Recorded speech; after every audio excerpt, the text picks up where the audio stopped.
Hi everyone, I'm Morgan Bond from Studio Oswego. I'm the Resource Sharing Librarian. Hi everyone, I'm Erin Kowalski and I'm the Access Services Librarian. Thanks for being here today.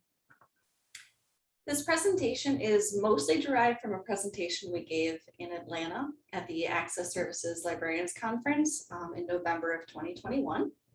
And this was made possible by a grant by NNYLN. So thank you very much to NNYLN. It wouldn't have been possible to do this without their help. And we've also included the link at the bottom to the actual grant application. You can slide that in the chat for everyone. To start off with, we'd like to have a few polls just to see where you all are coming from. And the first one is, does your library use Alma and Primo? And I will launch that poll. It looks like about 3/4 of everyone is not using Alma and Primo, so using some other system. And about 1/4 of everyone here is using Alma and Primo. So that's interesting. Share those results. Okay, and the next poll for everyone is, have you made changes to your letters, whether in Alma and Primo or another system? I'm going to share those results. It's almost a 50-50 split. We've got 40% of you said yes, you have made changes to your letters, and 59% said no. So excellent. Hopefully this will be helpful to some of you, and we're excited to hear your input and feedback at the end to see what kind of suggestions you have for us and everyone else. All right, so just to get us started, I'm going to talk about what were our initial goals when we undertook this project. We started on this, I want to say about 1.5 years ago, maybe close to 2 years ago. It came about during the pandemic, and we had very specific goals that were related to that, but we also knew that our letters they needed an overhaul in general. So these are our goals. We wanted to add more personality. We wanted them to be more friendly and seem like they were coming from a person rather than a computer. We wanted to figure out how to address fines in a way that did not seem threatening or final, or like you owe this money, you have no options. And then finally, we wanted to just provide more details. We wanted our letters to be more informative, to tell students how to do things, how to communicate with us, or how they could know about other things going on in the library. These are my children in this picture, and I picked this sort of because this is how I imagine our students responding to our automatic letters. But I promise my kids had fun at the pumpkin patch. They're just a little bit dramatic. So early on in this project, we decided that we really wanted to know what our patrons thought of the changes we made. And the easiest method we thought of was to use a survey. And we added a survey link to the footer of all of our letters, or so we thought. We'll discuss a little bit later that our assumptions weren't quite correct. And we did run into a few issues. Originally, we wanted to have a method for patrons to reach out to us and say whether they wanted some kind of feedback or response from us. But after speaking with our Human Subjects Committee on campus, we realized that that could be an issue. And we added a lengthy consent question towards the beginning, and we realized pretty quickly that we weren't getting any responses at all. So we then decided to avoid including any sort of identifying information, including emails. So that's something maybe to consider if you do this kind of project at your institution. It may be worthwhile just to leave out any identifying information at all. It's important to have some sort of strategy for tracking your progress or changes that you plan on making in the future. This is an example of just a Google spreadsheet we made. Obviously, you don't have to follow our example, but this is just something to consider. This was really helpful for us in terms of remembering which letters we'd already edited, what the language started out as, and which one of us was going to tackle it. One of the global changes we made was to add our Ask a Librarian link so that patrons could reach out directly to a librarian if they needed help or had questions. So this was planned on adding to every single letter. Again, we found out later that not every single one of them had the footer file by default, so that took a little trial and error.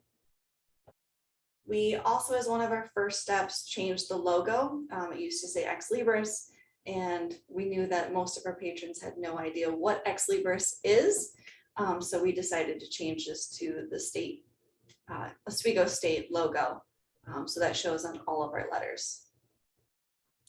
So I'm going to talk a little bit about language because this ended up being a really big piece of the work that we did. I'm going to just take a little divergence for a minute. So a long time before I ever went to library school or thought I might want to be a librarian, I was very young. I actually got certified as a hypnotherapist.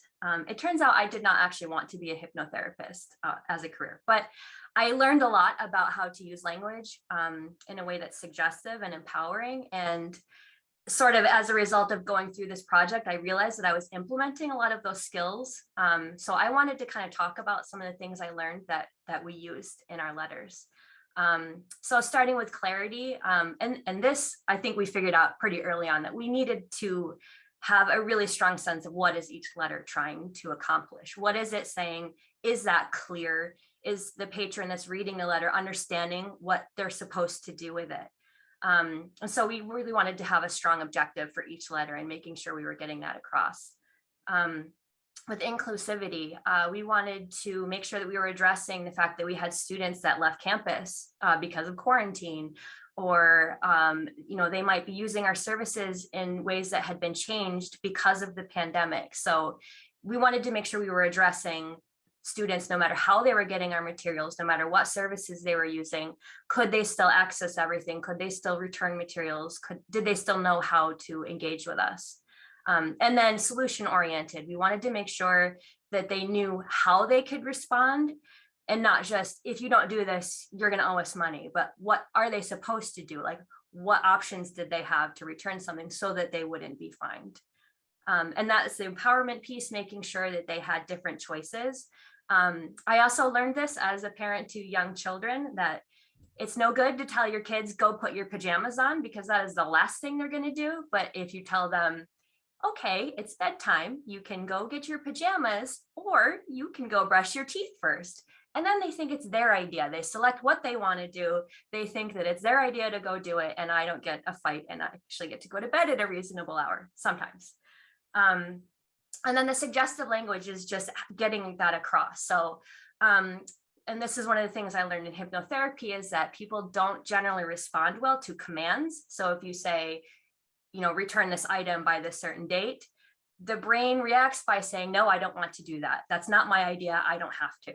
But if you say, you can return this item in this way, or you're able to renew this item by going to this link, or you might reach us by contacting this email address, the brain instead interprets that as, this is my idea. I can do this. I can return this item. I can contact somebody. So it's more of an empowering way to get somebody to actually respond. So we started getting responses to our survey after we made these changes. One of the first feedback that we got was they did not like that we had changed our salutation to say, hey, so-and-so. We did this because we thought it was really friendly and fun, but we were told that we were teaching students poor email etiquette. So fair enough. So we decided to change it to say hello with the name. We thought that was a decent compromise. From the original template had actually said, dear sir or madam, which was obviously no good. So this was a good compromise. Another feedback that we got was that patrons said they were getting the same letters over and over and over again.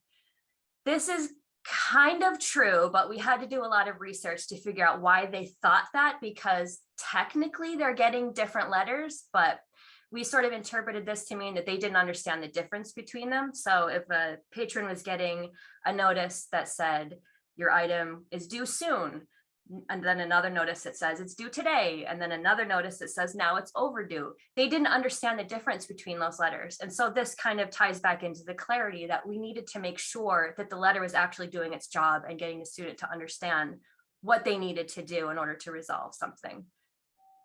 The third point here, most patrons reported that they read all of our emails. We realized afterward that this is a really dumb question to ask, because they had to read the email to find the survey. So they probably weren't going to say that they weren't reading the email. So we got rid of that question at some point.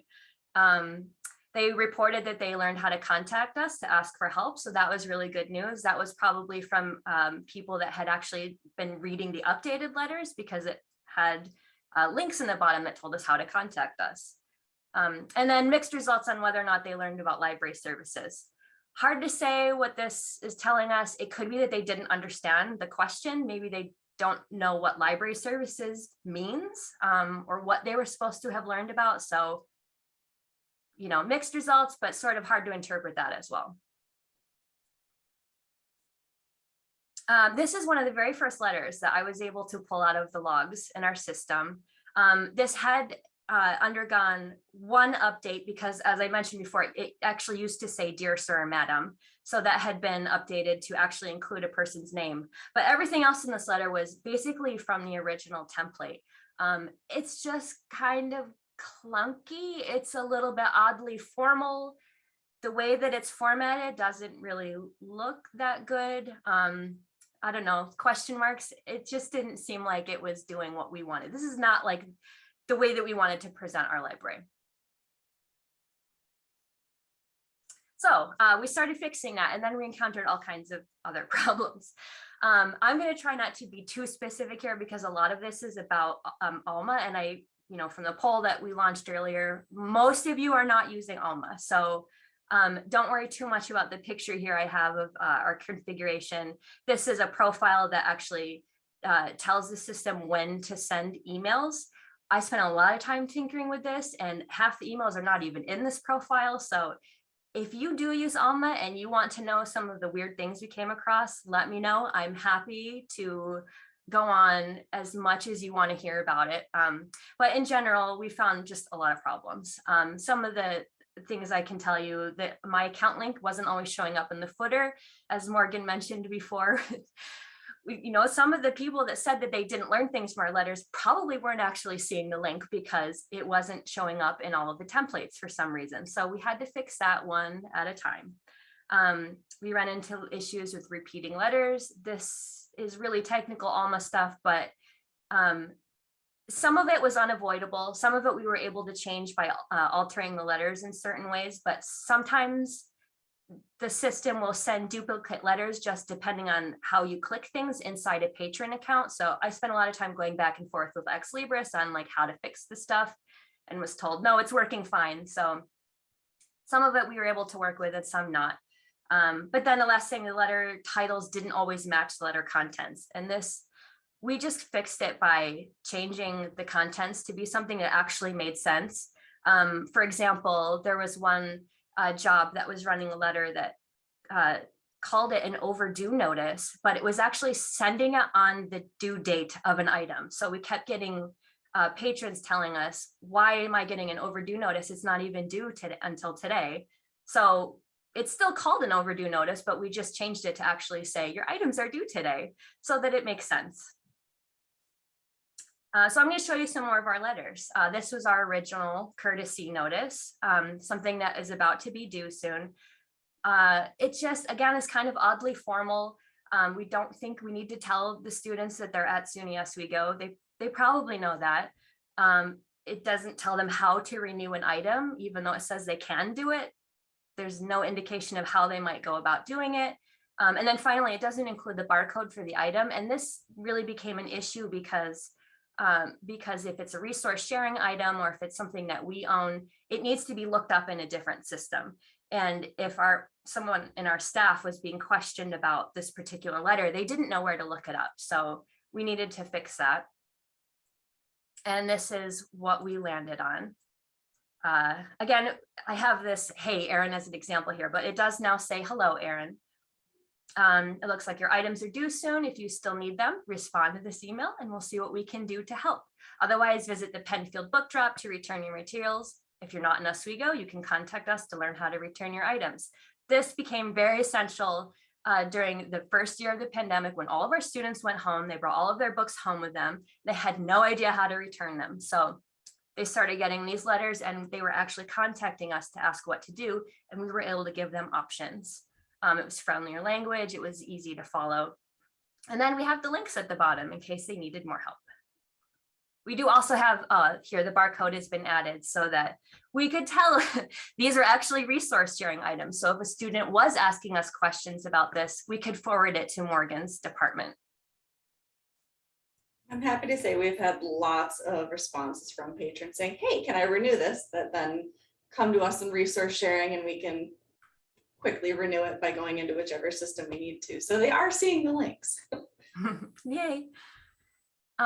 Original return receipt, nothing wrong with this. It's just kind of lame, I guess. You know, I don't know how exciting you could possibly make a return receipt, but we tried a little bit. We said, thank you. Thanks for returning your items. And also, you know, it's just helpful to have the links at the bottom. We were thinking, what if somebody returned an item and it wasn't really what they wanted, or they still needed to do research. So they could reach Ask a Librarian through this letter and get additional help with that. Our original fines and fees notification letter.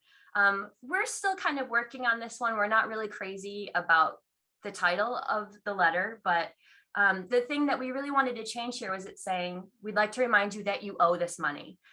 We don't want to make it that final, because really the student has options. Like if they've lost our book, if they've damaged it, they do have the option to replace it. They can buy a used copy and replace the item and potentially spend less than whatever replacement charge we have attached to their account. Or, you know, if in some case they just don't have the money to replace it, we're willing to, you know, work with them and do whatever we can. We might give them a one-time, you know, courtesy forgiveness or whatever. So we wanted to just make sure that we were opening a conversation instead of making the student feel like there was nothing that they could do. They just had to stay away from the library. So this is what we landed on. We'd like to remind you that you have a balance. If you have questions, please respond to this email and we'll see what we can do to help. And that's really the main thing. We want to work with the students. We want to show them that we can help them, that, you know, we want to understand where they're coming from so that we can find a resolution. And just to chime in, we tried as much as possible to include links to informational pages so that if patrons had questions, they could get an answer or more information pretty quickly by just clicking a related link. Our original overdue notice letter. I was mentioning this one earlier because this is the one that was sending this overdue notice on an item's due date. And then it had this other thing that was not actually a link, even though it looked like a link. If you clicked on it, nothing happened. So we fixed that. That was just a wonky thing. But the dates didn't line up. And so we were sort of faced with this conundrum of like, well, do we change the job so that it runs after the due date? But if we did that, it would mess with our overdue configuration. So I just said, well, let's just change what the letter says. Why not? So now it's an items due today letter, even though it's still called an overdue notice in Alma. It actually makes sense when it runs on the items due date now. So the items are due today. If you still need them, reply to this email and, you know, we'll try to renew them. We had to make that sort of ambiguous because if they happen to have a resource sharing item, we might not be able to renew it. So we didn't want to promise that. So now it's just says, you know, replying, we'll figure it out. We'll see what we can do. We'll get you in touch with the right people. Our original loan receipt. This was another like wonky thing that was going on in Alma. This screenshot at the very bottom is actually from my email, and it showed that when I returned something, I was getting 2 letters. I cannot make Alma stop doing that. It happens when you click the done button from a patron's profile. It's just working the way it's intended according to Ex Libris. So I can't fix that. It's going to happen whether I like it or not. But we managed to sort of get around it by changing the subject line in the email so that even though the patron is getting 2 letters, at least they kind of look different, although they say the same thing. The updated loan receipt, we did add a resource sharing link in here. Again, we were hoping that like, you know, maybe they checked something out, but it's not exactly like I got the annotated Frankenstein, but I wanted it by a different editor. So I could go to this resource sharing link to actually get help finding something else, you know, possibly from a different library. Oh, and this language here is how we sort of made the double letters make sense. The items have been loaned or updated. So if I had just gone in and changed a due date, a patron would get this summary, and we didn't want it to say they had just checked something out, even though they really hadn't. So we had to just kind of mess with the language there so that it made sense.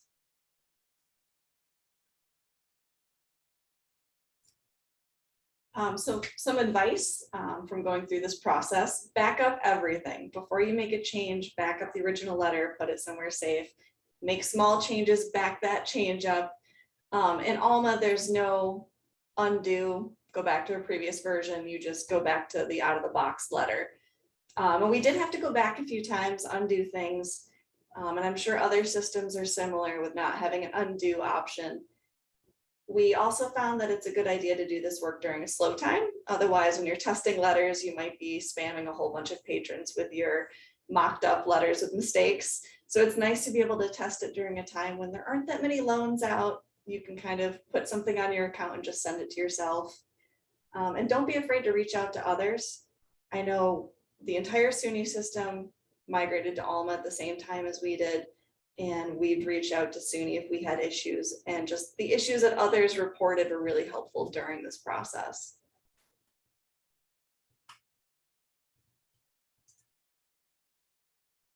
So we found that different units were sending emails with different names, and it was really confusing patrons. So we changed the email names for each unit sending letters to make it just a little bit clearer. And then each of our email signatures in the letters, we changed to just be Penfield Library. So people didn't have to worry about, well, what's the resource sharing department? How do I get a hold of them? Oh, well, now I have to get a hold of the circulation department. It just all says Penfield Library. We also added columns to some of the emails to include extra information. In some cases, the titles of specific items, as we looked at earlier. The barcodes were included in some different email templates. We also added a way for patrons at our sister campus in Syracuse to request items to be shipped to that location via our courier service. We also edited the mail reason XSL, that's not important to remember, but to use preferred first names, but that was a push on campus. In the past, it would pull from the database just their legal name. Now it can skip that if they've put in a preferred first name in the system.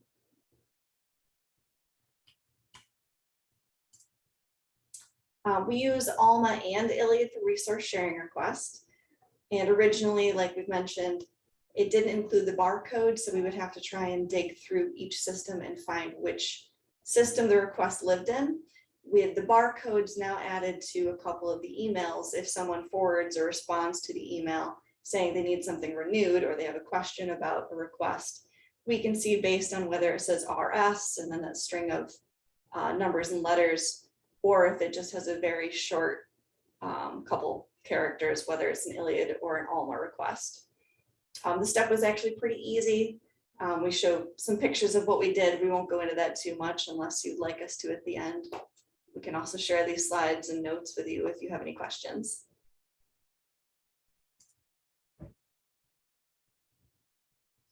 So steps going forward and lessons learned.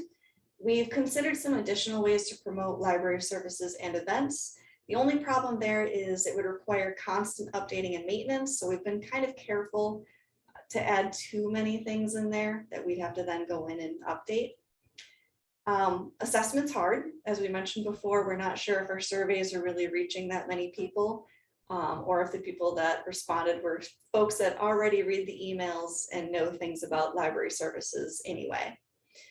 We did hear a lot from library staff, which is great, but we were hoping to reach other folks. We tried adding bit.ly links just to see if any of our links that we added to the footers were actually being clicked.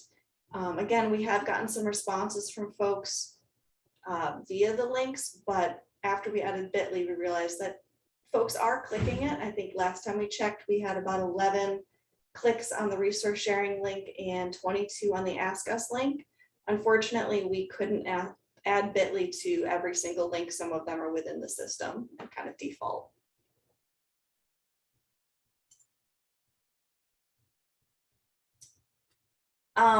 As we've mentioned a few times, the footer, the header, some of those items weren't included by default. So when we made our global change, it turns out that it wasn't so global. So this was kind of a hit or miss, a little bit of trial and error to figure out which pieces we had to add manually. We're still not thrilled with the fines fees notification letter. We'd like to change the title to something better, but still make it clear as to the purpose of the letter. In some cases, we've had questions about the actual items for fees. We did make some changes, especially for like resource sharing and other items. Unfortunately, it doesn't include any kind of information for manually entered fines. Still something we're kind of working through. And a big piece here is documentation. So there's no one else at our institution right now that's really dug into the letters. It's just Erin and I. So we learned through a lot of trial and error. We'd like to make it easier for other folks at the library to dive in if they need to and make changes. So we're trying to figure out a way to make it a little easier in the future. And also easier on ourselves, since it's been a year, a little over a year since we've made some of these changes, and we've gone back to our notes, but there's been some relearning doing some of this. Yes, I will say very little of working with Alma is intuitive. So even though you know what you're doing, it still takes all kinds of like fumbling around before you figure out if you're in the right place, or, you know, if it's somewhere else. It's never obvious. Okay, we're gonna do a Menti poll. So I'm gonna stop sharing and then bring that up in just a minute here. I can. Okay, it should be live. So if you want to go to menti.com, the code is at the top of the screen there, 59115242. We would like to know from you, what services or events do you think that you might advertise through letters at your library? And we just we're hoping to get ideas from you. We're wondering, what haven't we thought of? Or, you know, what unique ways might you use letters to advertise? And as results come in, they should start popping up on the screen there. These are great. So I'm going to comment on some of these. I see programs, updated hours due to weather or building maintenance. That's great. I love that, updated hours. We get a lot of questions about that too, because sometimes they change when there's, you know, snow. We have to close early. I will say that we've thought about doing things like that too. One of the challenges to that, and I'm sure there's a way around this, but anytime you update a letter to include time-specific information, you have to remember to go back in and take it out. So it could be a lot of you know, maintenance from one person that would be responsible for the upkeep on that.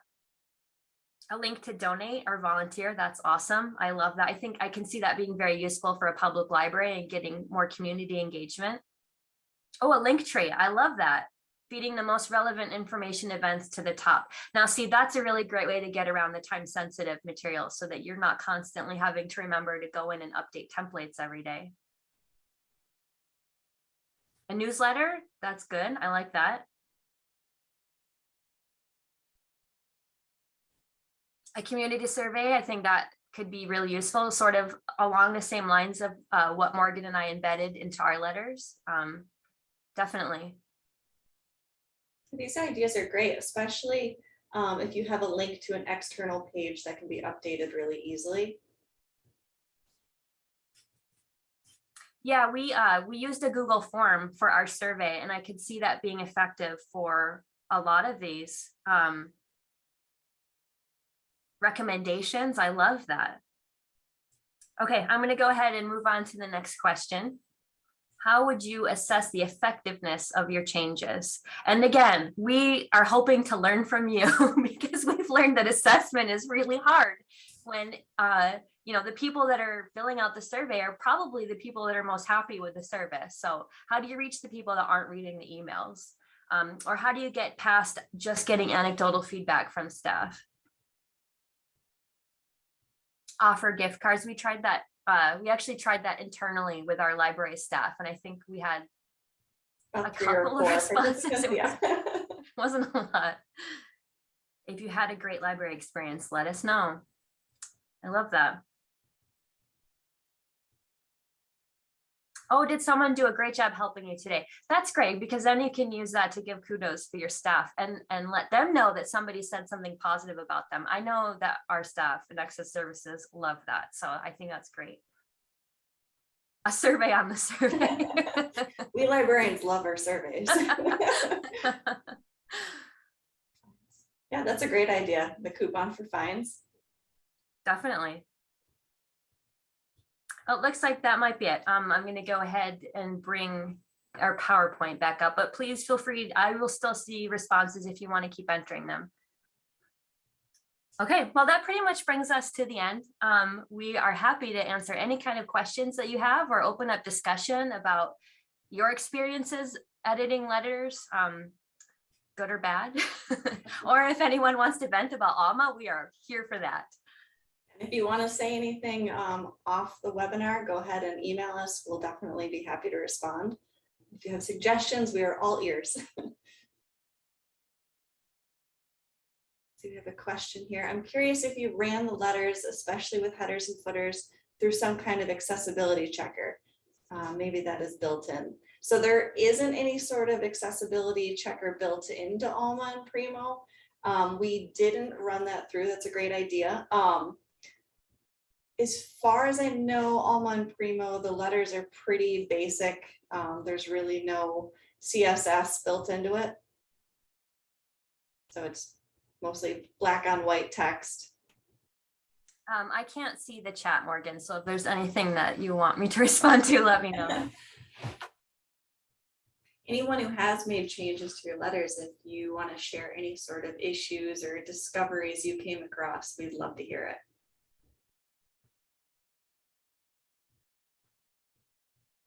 We have another question. Do you have a concern about emailing titles to patrons, i.e. patron privacy?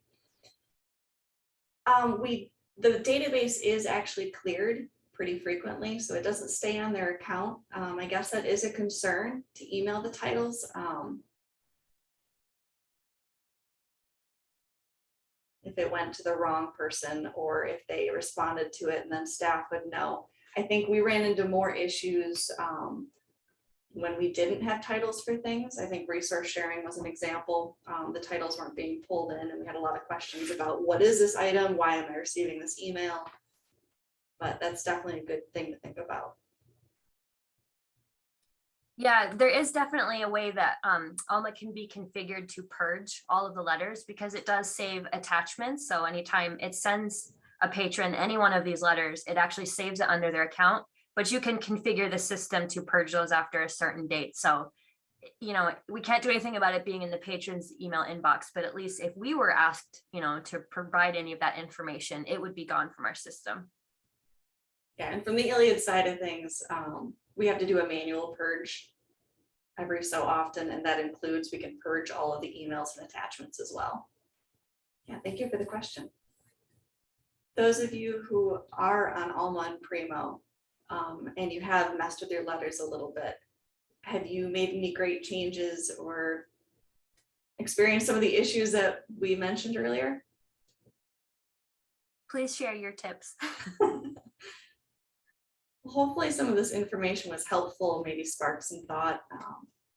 If you want to try any of these changes and have questions, we are all ears and would love to help in any way we can. Someone made a comment. I agree on the backups. I made changes and it was a mess for a while. Yeah, there were one or two changes I think I made where I went, oh no, I have to go back to the default. And that's, yeah, I learned the hard way too. And thank you again to Erin and Morgan. Well, thank you so much for having us, and thanks everyone for coming. Yeah, thank you. And thank you again for the professional development grant from NNYLN.